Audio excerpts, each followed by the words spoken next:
Yo, I'm Bob, totally blind since birth into Star Wars, talking about episode 9 of Andor on Disney Plus. This one's called Nobody's Listening. Spoilers ahead, watch the episode before listening to my thoughts. That being said, jumping into it, and you were warned. So, lots to mull over regarding episode 9. I've seen the episode about 7 times, and each time I hit that play button, I think that torture scene in the beginning there creeps me out more and more. And for me, it has to do with the auditory torture method being left to the imagination. We get to hear about it from Dr. Gorst as this happy sicko is describing exactly how they went about obtaining the method, recording the screams of a dying alien race as the Empire committed genocide. And he sounds so excited, so enthused about this torture tool. He's the kind of sicko you want to see wind up in his own torture device. When it comes to dishing out the torture, I think he's fine with it, but taking it on the other hand, he'd be a pretty big wuss, I would say. And so hopefully we'll get to see him get his comeuppance in Andor at some point. Dedra seems like she's having fun too as the torture draweth nigh. She's messing with Bix's face, kind of playing with her hair, stroking her hair. Um, Denise is one heck of an actress, and she really knows how to play a character you want to dislike. I think she's a wonderful actress, but man, I do not like Dedra, and I don't think we're meant to like her. She is a very opportunistic, manipulative ISB agent, and it's kind of fun to watch her rise to power. And hopefully she'll also get her comeuppance before Andor's end. I think it would be kind of cool if she stuck around during the post Return of the Jedi stuff. I don't know if we'll see that or not. Gorst, I hope he doesn't make it through Andor. He's messed up, you know. So when the music cuts off there, that was unexpected.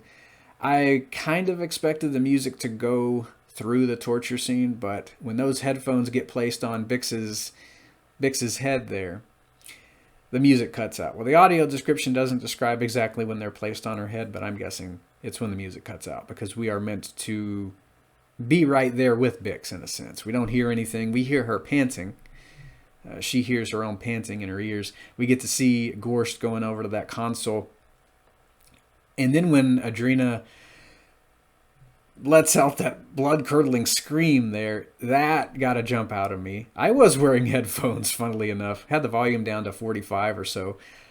But I think they cranked up the volume on the mic there because, man, that scream just explodes out of her. And that got quite a jump out of me the first time I watched it.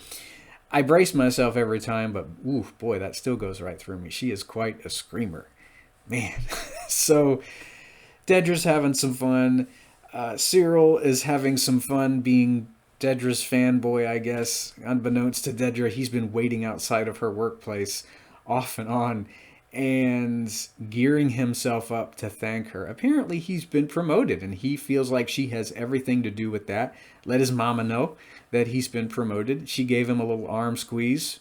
She'll probably be right back to verbally abusing him in future episodes. That's just kind of what Edie does.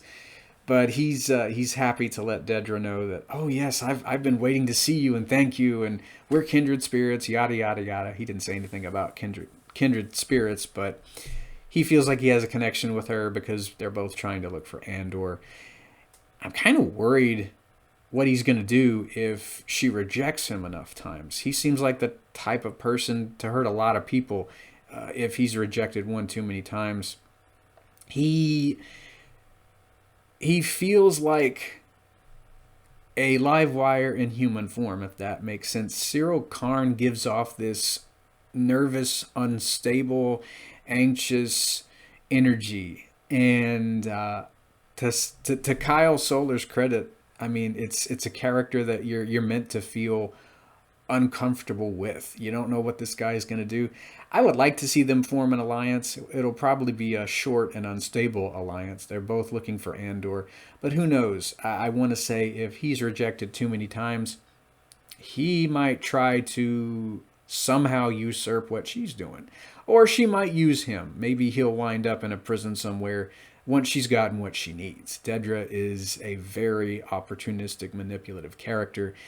And I think she views a lot of folks that she's around as a means to an end. It's all about more power with Dedra there.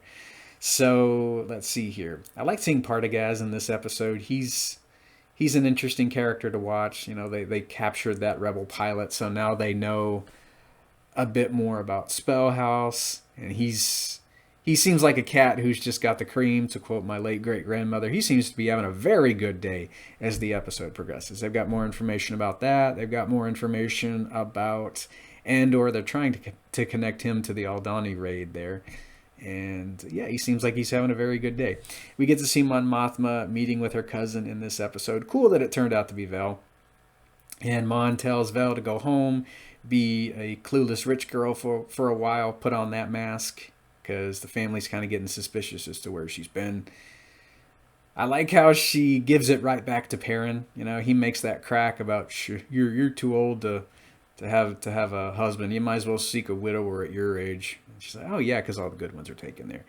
It's kind of cool to watch this guy get his own BS thrown back at him. I think Mon probably does it some, but kind of fun to watch Val do it to him too. Let's see, anything else about Mon? Oh yeah, she meets with Tay in this episode, and they're trying to get all the money that she's moving around. They're trying to throw off suspicion. So Tay recommends a loan shark, I guess. That's the only way they're going to be able to balance Mon's books without the auditors suspecting much. She calls Davos, whoever he is, a thug. So I guess we'll be seeing a bit of a loan shark showing up in the future. Well, hopefully we'll see him. We're not just going to hear about him. Hopefully we'll see the character. I wonder who will play him. I'm kind of thinking there may be a bit of a fight at some point. Hopefully Mon won't lose anybody. Except Perrin. I wouldn't be sad to see him go. Sorry for any Perrin fans out there. I don't like him. Let's see, what else on Coruscant? I think that's pretty much it. We don't get to see Luthen in this episode. He'll probably be in the next one, though. Most of the episode, of course, takes place on Narkina 5. And I gotta say, I'm glad I instantly liked Andy Serkis' character in the last episode. He really seems like a character who's, yes, tough as nails, but at the same time, he is a team player and he cares about the people that he's working with. He doesn't put up with any BS from anybody, but at the same time, he encourages people to do their best and give it their all. So, you know, in this episode, when Uli starts to slow down even more, you know, he's on the cusp of that massive stroke. I like how Kino is encouraging him. Hey, man, you've only got 42 shifts left, and you're going to be going home soon. I think that's awesome. This, that, and the other. Well, he doesn't say those exact words. Of course, I'm paraphrasing. But when the lights went out, you just knew, even in first watch through, that something was up somewhere. And I did automatically consider an entire level having been fried. I wasn't sure if we were going to get to see a prison break when that happened, but no, they just kind of went on their merry way. Kino was doing his best to encourage everyone to, hey, keep your heads down. We don't know anything. Keep working at your shifts. We'll get out of here soon. And then, of course, word reaches them that, you know, an entire level of prison workers are dead.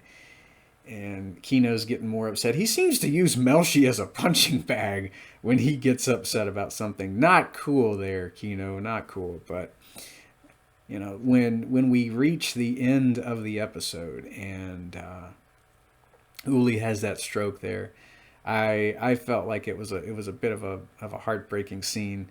Then you got that so-called medic showing up, and he's trying to break it to Kino, hey, I can't save him. I can't save anybody. He had a massive stroke, and then, you know, Kino got the news dropped on him. Hey, everybody on level 2 has fried. Some guy who was supposedly released made it back down there. Everybody found him out. they all died because they knew too much. And when Kino comes around to Andor's way of thinking at the end of the episode, I felt that it was a very satisfying moment, because throughout the episode, Andor keeps asking him, how many guards? How many guards on the level, man? You're going to be getting out of here, but, help me out before you leave. How many guards? And when Kino says 12 or no more than 12 there at the end of the episode, really like that moment. So I guess we'll be watching a prison break in the next episode. I don't know if they'll be gearing up to it. I want to see some action in episode 10. Maybe the last 3 episodes. I don't know what we're going to see, though. Firefights in Star Wars are always cool, especially the Rogue One variety. So hopefully we'll be getting a bit of that at some point. I wonder if we'll ever get to know who the voice of God is, as the credits call him in episode 8. The on-program guy. It's not Alan Tudyk. I think it's... I can't remember his name. I was thinking it might be K2 running the prison at first. You have this bored security droid, making the announcements over the speakers. But nah, I don't think it's Alan Tudyk doing the voice. I can't remember his name. I gotta look online to get the credits again, because the audio description track doesn't narrate those. I'm one of those weirdos who, now that the credits are read to me at the end of movies by those tracks, I kind of like to read them. Well, of course, we get post credits and mid credit scenes in anything now anyway, anything and everything practically these days. So you kind of got to stay. Might as well get to enjoy them and see who played who, and who wrote this and who directed that. I think it's kind of fun. So yeah, I hope to post this on Andor Eve, as I like to call it. We've only got 3 episodes left. Hopefully this will go out the day before episode 10 premieres. I like this one.